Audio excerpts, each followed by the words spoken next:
It is way too early for NFL Power Rankings. We're going to dive deep into that here on today's NFL Squad Show. You are talking ball with the NFL Squad, sponsored by Gametime.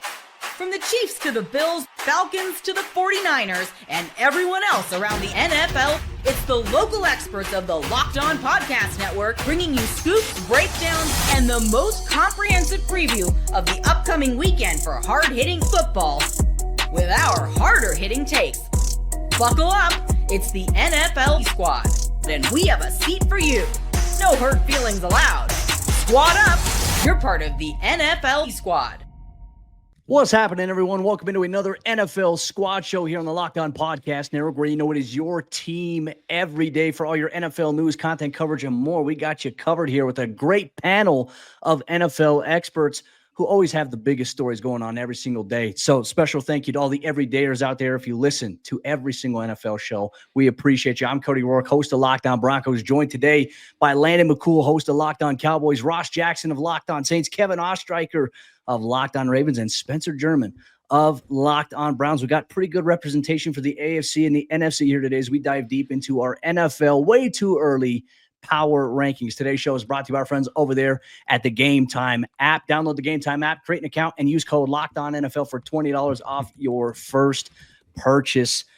Look, it's always fun when we get together to talk about Power Rankings, because this is one of the most controversial things that we go through in our Locked On chat on Twitter or Teams, wherever we're at, because the voting sometimes – you wonder where it's coming from. But we're going to go through the top 10 here today and maybe debate and discuss a team that shouldn't even be in the top 10. It's got me heated on today's show. We're going to go through the bottom 10 and then see who from the middle can creep up or will creep down the list as well. So Ross Jackson, I mean, you've got early access to the list here as well. Let's spoil it here. Number one on the power rankings, the Philadelphia Eagles. Are we surprised? I mean, not really. I know it hurts Landon McCool because of the division here, but rightfully so. They're the champs. Yeah, you're the champs until you aren't. You know what I mean? That's big. You know, and here's my thing too. Okay, everyone talks about the team who lost in the Super Bowl, they have to be the number 2 team. I don't necessarily subscribe to that line of thinking. Landon, let's pass it off to you. Do you agree or disagree with that? I'd strong disagree. I mean, I think we found that year after year that the team that loses the Super Bowl usually has a pretty big hangover afterwards. So I think if anything, maybe you should trend the other way with some of these, but maybe not. The bottom of the list, but maybe not quite near the top. What if we were to tell you that a team who didn't advance as far as the team that made it to the Super Bowl, like Kansas City Chiefs, and lost, is actually ranked higher than them in the power rankings? Kevin Ostreicher, Locked On Ravens. Your Ravens coming in at number 3 here, just behind the Buffalo Bills at number 2 in our rankings that were voted on by the Locked On Podcast Network. Not shocking. And I admittedly had the Ravens at 2. And it's, again, a top 3 in the AFC between Kansas City, Buffalo, and Baltimore. But I feel like people after the Super Bowl and how it wasn't just the Kansas City lost, it was how they lost. I feel like people are souring on them a little bit. Travis Kelce, obviously, nearing the end of his career, he is back. But we saw the last time this sort of thing happened to Kansas City when they played Tampa. That was an entire offensive line reset. Obviously, it was the same type of story against Philadelphia in the Super Bowl.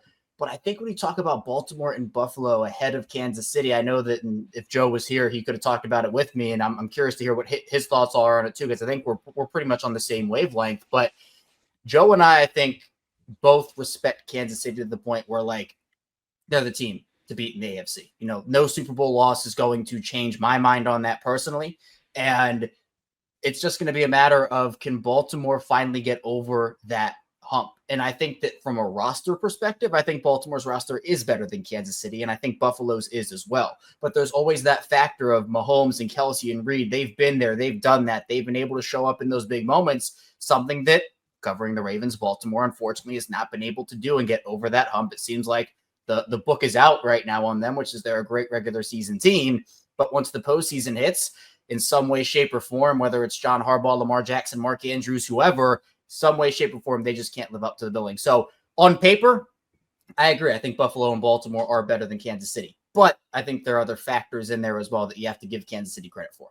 Good wordplay there on using up, not living up to the billing there. Obviously, as the Love Buffalo that. Bills come Love ahead that. of the Baltimore Not Ravens. intentional, but I'll That take was credit huge. for it. Yeah. That was huge. Bringing it there. Bills Mafia, we thank you as well. Even though there's no Joe, there's still a show. And also make sure you check out the Bills Squad show. They're doing terrific work over there. All right, Spencer, hey, breaking news here. The Cleveland Browns, well, not breaking news. They're not even in the top 10 at this point. We'll get to them a little bit later. But to round out there at number 4, the Detroit Lions coming in at 4, Kansas City coming in at number 5 here. Your initial thoughts here before we get into the absolute ranking that drives me mad about how this was voted on. Yeah, so I'm sort of, I guess I'm not surprised the Lions are in the top 5, but I kind of feel like the Lions are a team that's maybe poised to take a step back. I mean, they had a brilliant season last year. Vikings really banking on the JJ McCarthy stock. I think the Bears got better this year, even though I think I've rated them pretty low in my ranking that we all had sent to us, just because it's the Bears and I can't trust them. But they obviously, with the moves they made this offseason, they could maybe be poised to be a bigger threat in that division. So I'm a bit surprised. I guess they're up there. The Chiefs coming in at 5. I get what all you guys are saying about, them maybe taking a step back and maybe not everybody buying them. I agree with Kevin in that the Ravens and Bills, like roster wise, are probably better than Kansas City. But the reason, like Ross said it, the Eagles are the champs until they're not. And so everyone's probably voting them number 1, which is why they came in at number 1 on the list for us. The same thing sort of applies to me for the Chiefs. Like I give Patrick Mahomes the Tom Brady pass at this point. Like I just assume that no matter what, he's going to be there in the AFC Championship game with a chance to go to the Super Bowl every single year. And if you bet against him at your own peril. So until I'm proven otherwise, until I see a team like Baltimore or a team like the Bills actually get it done against that team in the postseason, I'm just always going to default to they are the number 1 team in the AFC. So in this instance, I can't put them ahead of the Eagles because the Eagles won the Super Bowl against them. But I had to put them number 2. But I do think most of this top 5 sort of falls in line with the general consensus around the league, other than maybe, I guess from my perspective, the Lions being a team that I think maybe takes a little bit of a step back.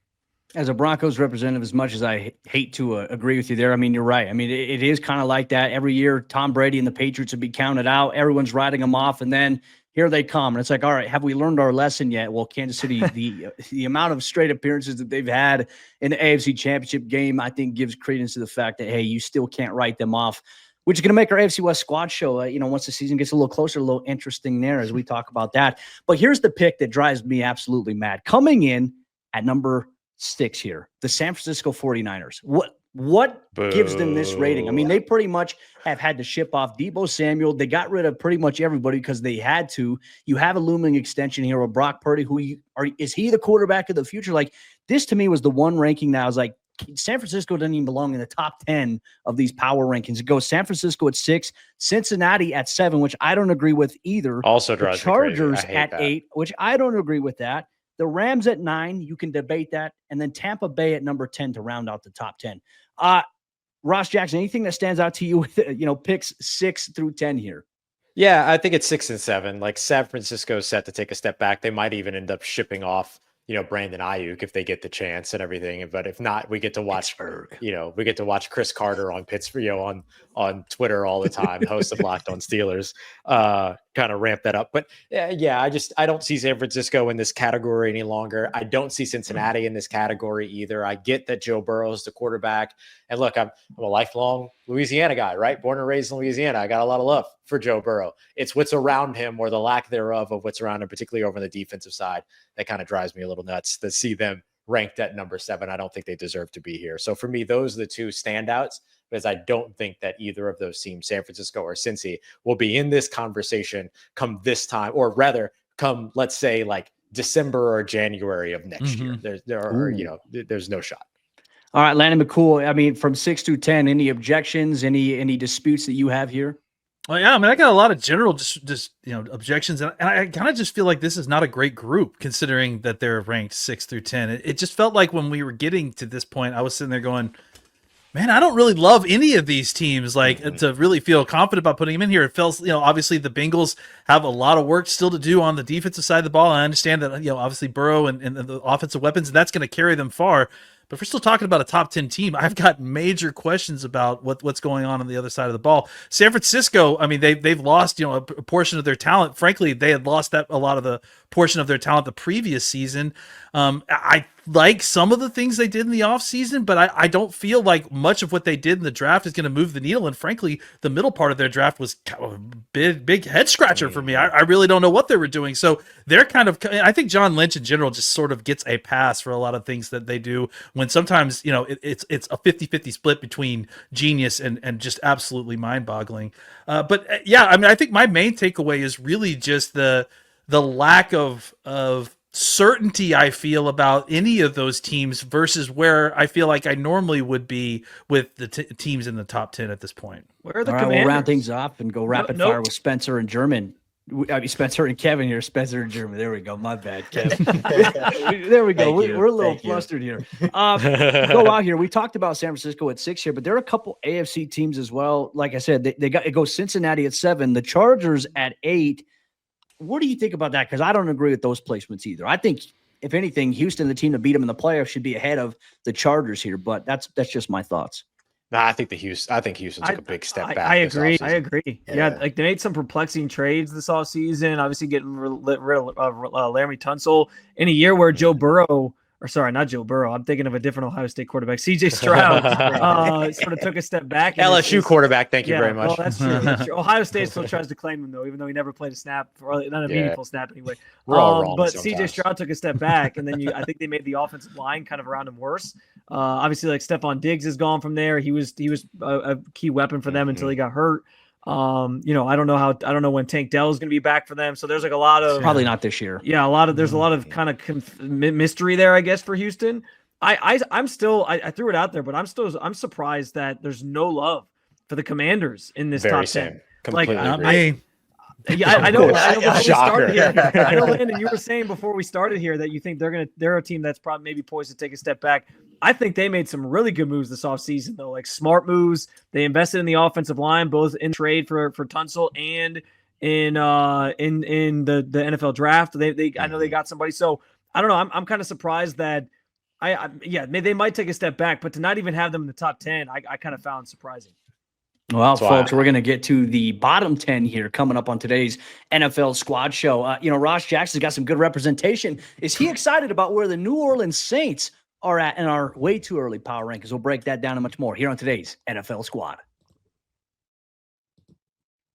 Today's NFL Squad Show is brought to you by our friends over there at the Gametime app. And look, there's nothing like the atmosphere of an NBA playoff game. The second round is ongoing. Every bucket, every defensive stop, every moment feels huge. It's electric in the arena. And with Gametime, you can be part of it without the stress of last-minute ticket buying. Gametime makes it fast and easy to get playoff tickets, even when demand is sky high. Prices on the app, they actually go down as tip-off gets closer, and their last-minute deals can save you up to 60% off of last-minute tickets for sports, concerts, comedy, theater, and more. Plus, the all-in pricing feature means that there's no surprise fees when you go to checkout. What you see is what you pay. So take the guesswork out of buying tickets with Gametime. Download the Gametime app, create an account, and use code LOCKEDONNFL for $20 off your first purchase. Terms apply. Again, create an account, redeem code LOCKEDON NFL for $20 off. Download Gametime today. Last-minute tickets, lowest price guaranteed. Continuing our way too early power rankings on today's NFL Squad Show, our star-studded panel here for their hot takes. We just broke down the top 10, but now we're going to look at the bottom 10 where I feel like there's not as much to dispute here. Ross Jackson, Locked on Saints. Landon McCool, Locked on Cowboys. Kevin Ostreicher, Locked on Ravens. Spencer German, Locked on Browns. Let's start with number 32. And Spencer, drum roll here. Spoiler alert. The Cleveland Browns were voted as the 32nd ranked team here. I want to know your thoughts on this. Do you agree or disagree with this? Because obviously they loaded up. I feel like they added some quality players in the NFL draft. But is this being overshadowed by the fact that they went and they spent a pick on Dylan Gabriel, who Kevin thinks going to end up being the starter at some point this year? Or the Shedeur Sanders thing? Is 32 the rightful place here for the Cleveland Browns? I didn't pick them to be 32. I think I put them 30. On my ranking. So I'm not surprised that they ended up 32. I think anytime you're choosing between the Browns and other, flailing teams in the NFL at any given time, people just gravitate towards the Browns because the Browns have this negative connotation with them. We know that about this team. It's like the whole mistake on the lake thing, and they always lose, and they had the long playoff drought, and they can never get the quarterback situation right, and they got Deshaun Watson just kind of sitting there getting paid to do nothing this year. So I get it. The balloon release. Don't forget about the balloon release. Yeah. Johnny Manziel, like the list goes on and on. There's so many examples. So I get it. I understand why that because the consensus from, I guess, the network in terms of putting the Browns 32nd. Listen, I think what's interesting is, do I think this team's going to win a lot of games this year? Like, no, I feel like their ceiling is probably around like 7 to 8 if everything goes right. Like if Joe Flacco ends up being the starter and he balls out like he did in 2023, and he can maybe do something for you. Maybe the offense is kind of gets rolling, and they're going back to Kevin Stefanski's sort of basic system where it's a lot of 12 personnel, a lot of running the football, a lot of outside zone, and that generally has boded well for them. So there's a chance they maybe max out what Vegas is saying their win total is, which I think is at like 4.5, 5.5, somewhere around there. But I can't fault anybody for thinking that the Browns are going to be bad this year. I do think it's interesting though, like you alluded to, Cody. They added some players this year in the draft that I think have a chance to be impactful. I think the Mason Graham pick, even though there was some controversy a little bit here in Cleveland over if they should have taken Travis Hunter, obviously. He has a chance to be really impactful in year one, especially with Myles Garrett on the outside drawing a lot of attention. I like that pick. I think the two running backs they added, and Dylan Sampson and Quinshon Judkins. Judkins has been like my draft crush this entire time. Like I think he reminds me a lot of Kareem Hunt, who played here a couple years ago. So to have a running back like that as sort of your frontline guy, I think they can maybe do some things. So I could see the Browns surprising some people and not finishing last. For what it's worth, Ross, I had the Saints as my 32nd team, and I had the Colts. As 31. I just don't know if you're going into the season with the quarterback situation. That's Anthony Richardson, who I think the book is kind of starting to be more out on at this point, and Daniel Jones. I don't know that I trust that group to win you a lot of football games. Twitter's excited about Anthony Richardson throwing 4-yard out routes. They're like, wow, look at him throw. It's like, we see this every year. Let's not get into the hype there. I think he doesn't have a problem throwing the ball. It's just maintaining, an accurate base, being consistent. That's what you haven't gotten from Anthony Richardson. But interesting enough, where Spencer has them there. Ross Jackson, your New Orleans Saints come in at number 30th overall. Where did you have them? Is this on par, considering that they're in a rebuild? I'm shocked that they're at 30. I thought for sure they were going to end up at 32. For thinking about like where the rest of the network might rank them and stuff like that. So I approach this with a little bit of optimism for the New Orleans Saints. I think that anytime that like you look at three teams, the New Orleans Saints, the Indianapolis Colts, and then the New York Jets, who don't really have a full-on future direction at quarterback, right? Like Justin Fields is there in New York. I don't mean to disrespect Justin Fields, but is he the future or is he the now, right? And it feels more like he's the now. The Saints really don't kind of know what their now is. Sometimes Derek Carr's okay. Sometimes he's not okay. Sometimes he's going to have surgery. Sometimes he's not going to have surgery. Sometimes he's angry with the organization. Sometimes he's not, sometimes everything's okay with the organization. Like you just never know. And so I think the Saints are going to be playing either a second year or rookie quarterback, at least to start the season. And New Orleans hasn't done that in a really, really, really, really, really, really long time. I mean, it's been 50 plus years since they've had that type of a situation. And so I just don't see them necessarily being in a place where they're going to be massively competitive. And I think that they're in that conversation of teams to where the record isn't really indicative of success.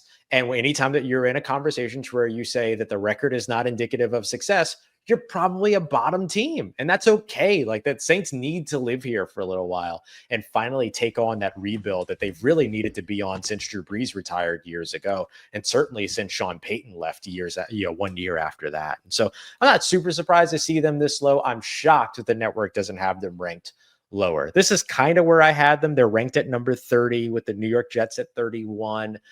Fine. Like that's kind of the class of team that they're around. The division might make them look a little bit better, but I'm not fully convinced that it will. So this is about where I think that they should be. And that's okay because this team needs to live at this spot for a second before they're in that place of like the ebb and flow of the NFL. And that's fine. Yeah, with the whole situation, Derek Carr, it's like an episode of Righteous Gemstones right now. What's going on over there in New Orleans? We'll see how it pans out. 29th, Kevin's favorite team to win the NFC South, the Carolina Panthers. coming in right there. I know, you got some good favor from the Carolina Panthers fan base, but then it goes to the Tennessee Titans, who obviously land Cam Ward with the number 1 overall pick at 28. The Colts come in at number 27, so maybe a little bit higher, kind of in the median of where people thought they were going to be. Arizona at 26, Miami at 25, which Miami's ranking's a little surprising. The Giants ahead of Miami, though, I think is very interesting. And then it goes New England Patriots, and then the Raiders there. So, Landon, let's go to you here. Surprisingly enough, here as we look at Cleveland 32, Jets 31, Saints 30, Panthers 28, and then it goes Titans, Colts, Cardinals, Dolphins, Giants. Any dispute there on any team that's landed up there, kind of in those bottom 10? I don't know if I would dispute, but I think it's interesting that Kyler Murray and the Arizona Cardinals at 26, like that he is the bottom of the established quarterback list in the NFL, basically, right? Because everything beneath that is kind of a nightmare quarterback scenario. No offense to the two of y'all, but it's like so Kyler Murray's really, the Kyler Murray's like the one guy that's like he is like established, is definitely who they want as their starting quarterback, and that is the lowest ranked guy in the team, and I also don't think that necessarily reflects the talent at Arizona. I think Arizona's got a pretty decent team, so maybe, I don't know how much higher I'm putting him, but I just find it's funny that that kind of, maybe that line of demarcation between 26 and 27 maybe is a pretty steep gap.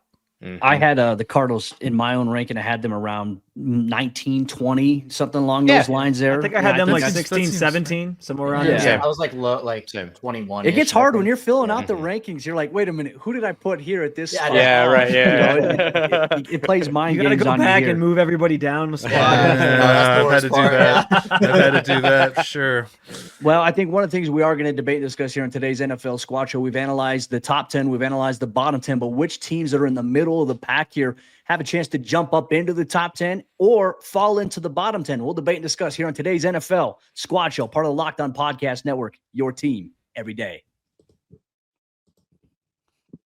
Today's NFL Squad Show is brought to you by our friends over there at Upwork. And scaling your business requires the right expertise at the right time. With Upwork, you can find specialized freelancers in marketing, development, design, and more, experts ready to help you take your business to the next level.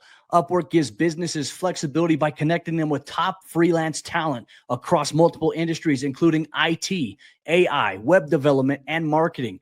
Whether you need extra hands for a project or a long-term partner, Upwork makes hiring simple and affordable. And finding the right talent is important for scaling your business. If you need help with a marketing campaign, Upwork can connect you with a freelance expert who delivered incredible results on other projects. So visit Upwork.com right now and post your job for free. That's UPWORK.com, Upwork.com, to connect with top talent and grow your business today. We're jumping into the fourth quarter action of today's NFL Squad Show here on the Locked On Podcast Network. I want to thank our sponsor over there at Gametime once again for coming in clutch as always. As we get into the middle pack of our way too early NFL power rankings here, we've analyzed the top 10, we've analyzed the bottom 10. I feel like there's a lot of conversation to be had as to which teams are movable into the top 10 or maybe out, maybe into the bottom 10 essentially here. Let's start things off here by going through where we're at. Obviously, Tampa Bay was the number 10 team to kind of round things off. But from 11, you got the Minnesota Vikings. 12, you got the Washington Commanders, who I think most of us here, except Landon, are in agreement. That seems a little bit of a stretch for them. The Green Bay Packers at number 13. Peter Bukowski, I'm curious for his thoughts on that. The Broncos coming in at 14. I had them around 12 to 14. I think it's a fair range there. The Houston Texans at 15. Cowboys coming in at 16th, Landon. We'll get your thoughts on that in a moment. The Bears at 17, Falcons at 18, Steelers at 19, Jaguars at 20. Very, very interesting list here. Landon, let's start off with you here. Cowboys coming in 16th. I mean, they just acquired George Pickens via trade. So, you had you guys and Chris Carter worked up a little bit early on in the morning, obviously on Wednesday. But your thoughts here, does this ranking, does it match up with where they've got now, like with the acquisition of George Pickens, or do you feel like they should be higher? Yeah, I feel like, I mean, obviously I host the Cowboys show. I feel like they should be higher, but I'm not shocked that they aren't, right? Like, I mean, I'm not shocked that they are at 16 right now because there's a lot of things that are in transition. There's just a lot to the Cowboys that still has to be kind of seen on the field, including, what kind of version of Pickens are we getting?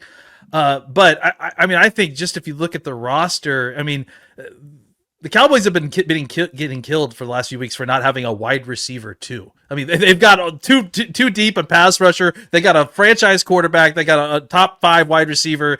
They've got a ton of other stuff, but they've been getting murdered, and knocked out because they didn't have a wide receiver too. Well, guess what? Now they have that, so maybe there's less excuses for why everyone thinks that they're going to be terrible again this year. So I think that, obviously that there's going to have if they have a chance to have a healthy Dak this year, they're going to have a bounce back year. I would be shocked if they aren't a top 10 team, with this roster, if everything kind of plays out. I think they were a better team than that the record showed last year.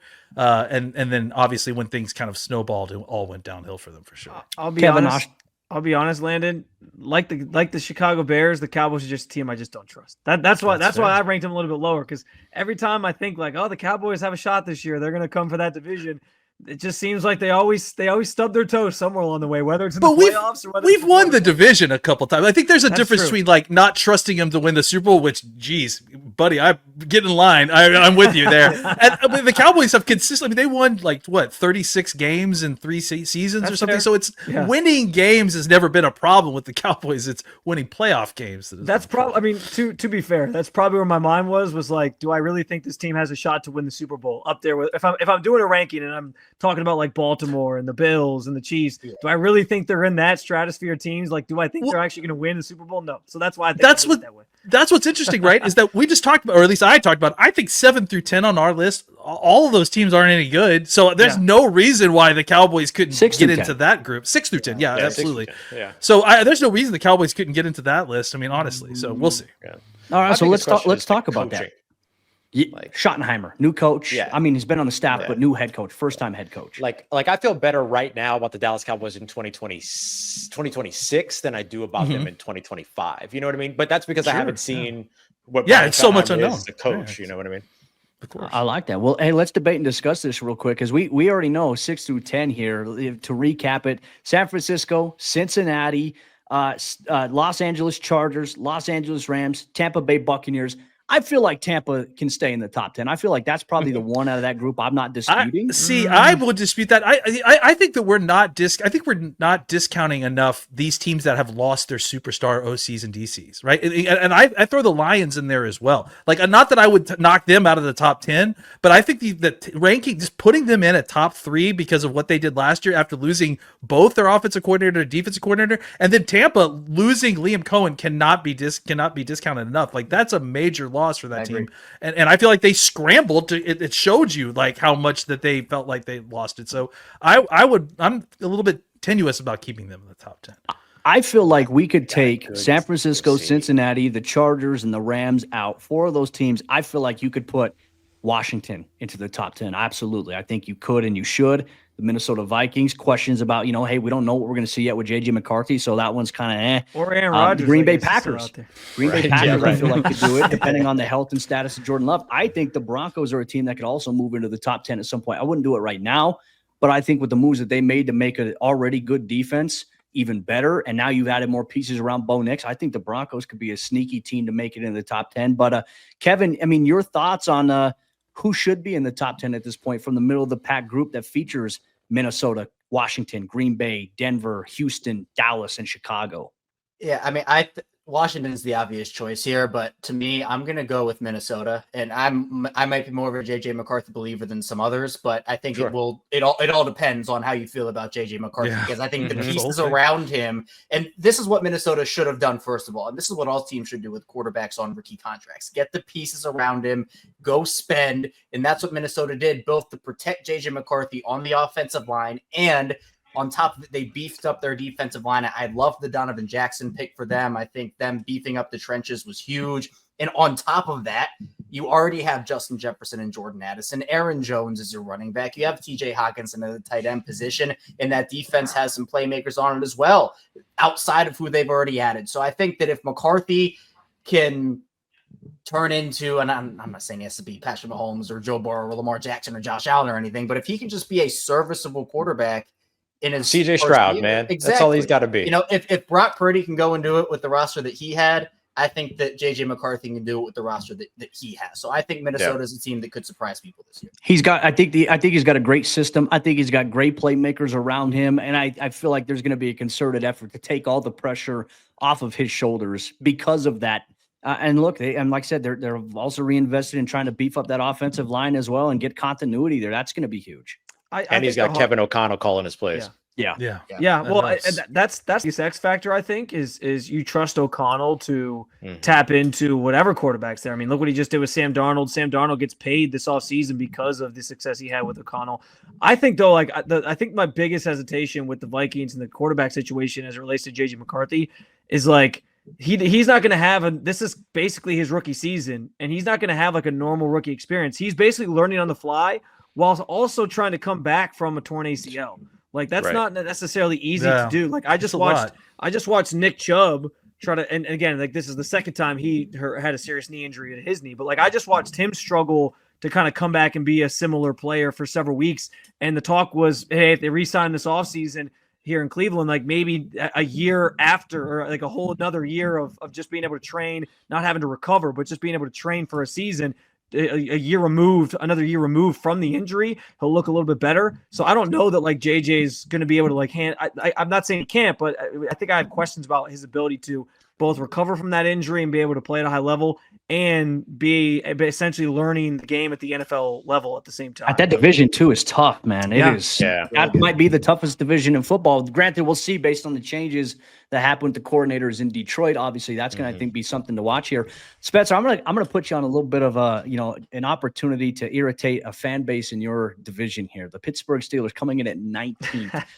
Is that the right spot, or is that a little too low or a little too high? Where are you at with that? Considering that quarterback situation right now, it's unclear. We think it's going to be Rodgers, but man, this is a very interesting offseason for Pittsburgh. Incorporate George Pickens into your response, please. I just talked about this on a recent episode of Locked On Browns. The idea that for once the Browns actually have, I think, a better quarterback situation right now than the Pittsburgh Steelers, which is kind of crazy to think about. But I'll tell you, like the Steelers are a tough one to sort of pin in terms of this ranking because, yes, like right now you're looking and you're saying like, well, if they don't get Aaron Rodgers, like that team's kind of a disaster. Like they're going to be a really good defense again. I'm sure Mike Tomlin will squeeze like 8-9 wins out of them because he always does. Yeah. But like at the same time, I don't really know like where they fall then. But if you get Aaron Rodgers, their ceiling could be anywhere from like, hey, we're a top 10 team to, well, it's going to be like the New York Jets experience and he's just going to be okay. And then maybe come on strong late, but it's too late at that point. And then maybe you only win like 7 games or whatever. So I think they're fascinating to me. All indications continue to be that they're anticipating at some point that Rodgers is going to sign there. I know in the aftermath of the Pickens trade, there was a lot of talk about how, he had already been working out with DK Metcalf a lot. Like they were sort of thrown with each other and Pickens wasn't a part of that. I wonder why. And so because of that, like it all signs point to he will sign there at some point. And then I think that'll get interesting. I'm assuming we'll maybe do this exercise again leading up to the season. And it'll be interesting to see like once he's actually in tow, where people across the network sort of view the Pittsburgh Steelers if they have Aaron Rodgers. Because there are the opinions on Rodgers are so vast. Like there's one side that's like, hey, he was looking those last like 6 or 7 games with the Jets. He was really coming on strong. And then there's the other side where it's like, well, it's Aaron Rodgers. He's volatile as hell, and nobody knows what's going to happen with him. So it'll be interesting to see how the network feels about it if he actually goes there. Yeah, we're excited. There's obviously going to be a lot of moving pieces as NFL training camp is coming up, and make sure, hey, even though the offseason is here, we have a show here for you at the Locked On Podcast Network, your team every day, local experts on the biggest stories, plus you get some fun exercises like the national shows here in the NFL Squad Show here. But with that said, that'll wrap up today's NFL Squad Show as we go through our way too early power rankings as voted on by members of the Locked On Podcast Network. If you have a gripe, take it up with HR. We appreciate you. We'll see you next time here for another episode. Locked On NFL Squad.